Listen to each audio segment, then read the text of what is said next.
अध्याय 17 श्री गणेशाय नमः. मागील अध्यायी कथा सुंदर प्रख्यात जे मुंबई शहर, तेथे येऊन स्वामी कुमार मठ स्थापित समर्थांचा. स्वामी नामाचे भजन, त्यांची यंत्रचित्राचे कीर्तन, त्याहून व्यवसाय अन्य स्वामी सुत निनती. स्वामी सुताची जननी काकूबाई नामे करून तिने हे व्रत ऐकून दुःख केले अनिवार्य. निजमातेचा शोक पाहून दुःखित झाले अंतकरण. ते लागी सावरून धरले सत्वर प्रेमाने. नाना प्रकारे स्वामी सुत मातेचे समाधान करीत, मधुर शब्द समजावित, परमार्थ गोष्टी सांगून. कशी पिशाच बाधा झाली किंवा कोणी करणी केली, त्याची सोय पाहिली पंचाक्षरी आणून. त्या समयी प्रख्यात थोर यशवंतराव भोसेकर, जयांशी देवा मामलेदार सर्व लोक बोलती. ऐसा विचार करून पोटी दर्शन आल्या टावटी सांगितल्या सुताच्या गोष्टी मुळापासून सर्वही. एकूण या देव मामलेदार हसून देती उत्तर, त्याची पिशाच लागले थोर माझेनी दूर नव्हेचे. असे उत्तर ऐकून दुःखित झाले अंतकरणी. मन ते स्वामी सुताची जननी अक्कलकोटी येतसे. असो इकडे स्वामी सुत मुंबई माझी वास्तव्य करीत. हिंदू पारसी स्वामी भक्त त्यांच्या उपदेशी जागले. मठ होता कमाटीपुरात, तेथे जागा नव्हती प्रशस्त. मग दिली कांतीवाडीत जागा एका भक्तिनीने. तारा नामे त्यांची कांता, तेही त्रास देते स्वामी सुता करीत. यांच्या चित्त दुःख खेद नसेची. प्रथम मुंबई शहरात सखे 1792 फाल्गुन कृष्ण त्रयोदशीत स्वामी जयंती केलीसे. कोणी एके समयासी नगरकर नाना जोशी सहज आले मुंबईसी. त्यांनी ऐकले वर्तमान पाहुणी स्वामी सुताप्रती. आनंदले नाना चित्ती प्रेमानंद शरण वंदिती. स्तवन करती तयांचे स्वामी सुते तयास लावी येले. स्वामी भक्तीसे धन्य झाले नाना जोशी. रंगेले भजनी समर्थांच्या पुढे जोशी बुवानी स्वामींची पत्रिका करून ती अर्पावया श्रीचरणी अक्कलकोटे पातले. पत्रिका श्रीचरणी अर्पिली स्वामी मूर्ती आनंदली. समर्थे त्यांसी आज्ञा केली नगारा वाजवा म्हणून. नगारा वाजविता जोशी हसू लागले समर्थांशी पाहून या स्वामी भक्तासी. परमानंद झाला. असो अक्कलकोट नगरात शके 1793 प्रथम स्वामी जयंती जागरित. स्वामी सुत आनंदे चेली खेडे ग्रामात प्रथम स्वामी प्रकट होत. विजय सिंह नामे भक्त गोठ खेळत त्यासवे. स्वामी भक्त दिवसेंदिवस स्वामी भक्त करी विशेष. जन लाविले भजनास कीर्ती ध्वज बारीला. मना माझी धरणी कामना कोणी येताची दर्शना. त्यांची समर्थ करती आज्ञा सुताकडे जावयाची. स्वामी सुत हे त्याप्रती मनातील कोण सांगते ऐकोनी. जन चकित होती वर्णिती ख्याती सुताची. एकदा सहज स्वामी सुत अक्कलकोटी दर्शना येत, तेव्हा समर्थ राजवाड्यात राहिले होते आनंदे. स्वामीच दर्शन घेतल्या विना तोनसेवी उदकांना ऐसे दिवस झाले तीन निराहार राहिला. मग वाड्यासमोर जाऊन आरंभिले प्रेम भजनाचे. करुण रसे भरले पूर्ण ऐकिले आतून राणीने. सेवकांचे म्हणे सत्वरी तुम्ही जाऊन यावर सरी. त्या साधुरी मंदिरी प्रार्थोदिनी आणावे पाहून या समर्थांशी. उल्हास सुताचे मानसी धावून या वेगेसी. मिठी चरणी घातली तिज सुताने पाहुणे आनंदले. समर्थे म्हणे कर फरिवला मुखावरून हस्त धरुणी पाठविले. अक्कलकोटी त्या सरी बहुतच होते सेवेकरी. परे समर्थांची प्रीती खरी स्वामी सुतावरही होती. स्वामी सुत आनंदित समर्था पुढे करती भजन. पायी कडावा घालून प्रेमरंगे नाचती. एके दिवशी श्री समर्थ बसले असता आनंदात स्वामी सुत भजन करीत पायी खडावा घालून. एकाद समय साधूनी समर्थ सांगती तया ठिकाणी आम्ही जातो निजदामी वारसा पुढे चालवावा. स्वामी वचन ऐकून स्वामी सुत निशब्द होई. कल्पना न साये त्यासी स्वामी विन कसे जीवन. वारंवार विनवी स्वामीसी ऐसे न करावे काही. मी आजानले करू तू माझी आई. स्वामी धरती हृदयाशी म्हणती आम्ही तव हृदयी वास करून चिती. चिंता न कर काही करवी. असो मग स्वामी सुत ते स्थळ सोडून त्वरित नगराबाहेर येत मार्ग धरित मुंबईचा. स्वामी वचनी दुखावला अंतरी बहु खिन्न झाला.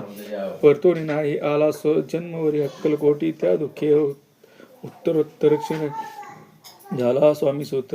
दुःख करी दिवसा रात्र चैन नसे क्षणभर. बरे तोची रोग लागला शेवटी आजारी पडला होता समाचार. समजला. अक्कलकोटी समर्थांती स्वामी सुताचे जननी राहतसे त्या स्थानी तिने हे वर्तमान ऐकून विनविन समर्थांचे. मग समर्थ त्या अवसरी मुंबईस पाठवले सेवेकरी. म्हणती सुताचे सत्वरी समज सन्निध्य आणावे. परिसुत त्या सांगती आला आहे. अक्कलकोटी विरह दुःख त्याचे पोटी दिन रात्रंदिन सलतसे. मग सांगती समर्थ त्यासी घालून पेटीत घेऊन यावे त्वरित कोणीतरी समजावून. तथापि स्वामी सुत पाही अक्कलकोटी आला नाही. दिवसेंदिवस देही क्षीण होत चालला. शेवटी बोलले समर्थ आता जरी न ये सत्य तरी तोप वरून यथार्थ ठेवील ती उडू की. याचा अर्थ स्पष्ट होता तो समजला स्वामी सुत. परितो न आला अक्कलकोटाची परवा न केली. आजार वाढला विशेष श्रवण शुद्ध प्रतिपदेश केला असे कैलासवास सर्व लोक हळती. अक्कलकोटी त्या दिनी समर्थ करती विचित्र करणी. बैसले स्नान करून परिगंधन लाविती. भोजनात न उठती धरणी वर अंग टाकीती. कोणा संगी न बोलती वृद्ध न करती क्षणोक्षणी. इतक्या माझे सत्वर मुंबईहून आले तर श्रुत झाला समाचार स्वामीसुत गत झाला. मग काकूबाईने सत्वर जवळी केले मुंबापूर. तेथे समजला समाचार परत पावला आत्मज. निज पुत्र मरण पारता ऐकून करते आकांता. तो दुःख समय वर्णिता दुःखचा अंतरी होतसे. असो मग काकूबाई अक्कलकोटी लावलाही परतोनी आल्या पाही. बोलले काय समर्थांते सुत आपला भक्त असून. अकाली पावला का मरण मग समर्थी हे जे हे चरण याचे तारण होय कैसे. समर्थ बोलले तिहेसी उल्लंघ गेले आमुच्या आज्ञेशी. संधी सापडली काळाशी ओढून बळेची मग नेला धन्य धन्य स्वामी कुमार. उतरला असं भवैदित दुस्तर ख्याती झाली सर्वत्र. कीर्ती अमर राहील ती श्री स्वामी चरितामृत. नाना प्रकोट कथा संमत भाविक भक्त परिसोत. सप्तदशमाध्याय गोढा श्री भव चरपनावस्तु श्रीरस्तु शुभम भवतु. अध्याय 18. श्री गणेशाय नमः. स्वामी सुताच्या गादीवरी कोण नेमावा अधिकारी असा प्रश्न सेवेकरी करिता ती समर्थाने.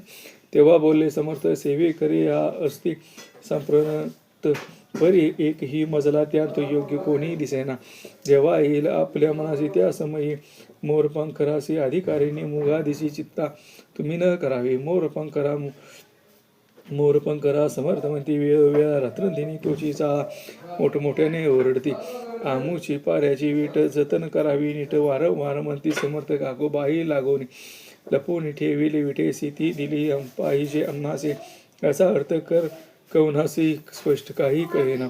असो स्वामी सुताचा भ्रांता कोकणात राहत होता. स्वामी सुत मृत्यू पावता वर्तमान कळेल त्या. तो केवळ अज्ञान दादा तयाचे अभिमानाम त्याचे शरीर समाधान कृश होत चालला. काकूबाईने तयासी आणविले नामपासी. एके दिवशी समर्थांशी दादा प्रतीक दाखविले. समर्थ बोलले बाईशी 4 वेळा जेवू घाल यासी आरोग्य होईल बाळाशी चित्ता मानसी करू नको. त्याप्रमाणे बाई करिता दादासी झाले आरोग्यता. समर्थांची कृपा होता रोग कोठे राहील. केजगाव मोगला लाईत येथे नानासाहेब भक्त त्यांची बांधिला श्रींचा मठ द्रव्य होत चर्चिले. श्रींची आज्ञा घेऊन मठ पादुकासा स्थापाव्या मठात. या कारणे अक्कलकोटी हेत दर्शन घेत समर्थांचे. ते म्हणती काकूबाईशी प्रार्थना स्थापन करण वयासे तुम्ही पाठवा दादाशी समागमे आमुच्या. बाई म्हणे तो अज्ञान शांत शरीर असमाधान त्याची काळजी घेईल कोण सत्य सांगा मज लागे. समर्थ वृत्त कोणी म्हणती द्यावे पाठवून बाळ आहे जरी यज्ञ तरी सांभाळू तयासी. समर्थ पुनश्च बाईशी बोलले त्यांता तुमचे काय हो गेले. आम्हासी दिले सेल जे भले तेच आम्ही करू दे. शेवटी मंडळी सांगा ते मठा दादासी पाठवले केजे प्रति. पादुका स्थापन झाल्यावरती दादा आला परतून पुढे सेवेकऱ्या सांगती त्यांचे मुंबईस पाठविले. ब्रह्मचार्याची आज्ञा करीत यासी स्थापा गादीवरी दादासी करून गोसावी मुंबईची गादी चालवावी. स्वामी सुताचे यास द्यावी कथनी सोळी निशान. ब्रह्मचारी दादासी उपदेशिती दिवस निशी. गोसावी होऊन गादीशी चालवावे आपण. दादा जरी अज्ञान होता तरी अशा गोष्टी करिता नकार म्हणी शिवसर्वता न रुची चित्ता त्याची या या परी ब्रह्मचार्यांनी पाहिली खटपट करून शेवटी दादासी मुंबईहून अक्कलकोटा पाठविले. समर्थ ऐसा समयासी आज्ञा केली. भुजंगासी घेऊन माझ्या पादुकाची मस्तकी ठेवू. दादाच्या मूर्छेल आणून सत्वर धरा म्हणती यावर आज्ञेप्रमाणे सेवे खरे करीनासी कैसेच श्रीच्या पादुका श्री पडता उपरते झाले आमच्या चित्ता. हृदय प्रगडला ज्ञान सहिता अज्ञान गेले लया ते धन्य गुरुचे महिमानस पादुका स्पर्श करोनी झाले तत्काळ ब्रह्मज्ञान. काय धन्यता वर्णामी असो दादाची पाहुणी प्रति काकूबाई दचकली चित्ते. म्हणे समर्थ दादा प्रतिवेळ कशी लाविले ती म्हणे जी समर्था पण मी काय करता दादाची या शिरी ठेविता पादुका काय म्हणून समर्थ बोलले ते जे बरे वाटेल आम्हास त्यांची करू या समयासी बडबड करू नको. काकूबाई बोले वचन एकाशी गोसावी बनवून टाकीला आपण मारून इतकेची पुरे झाले.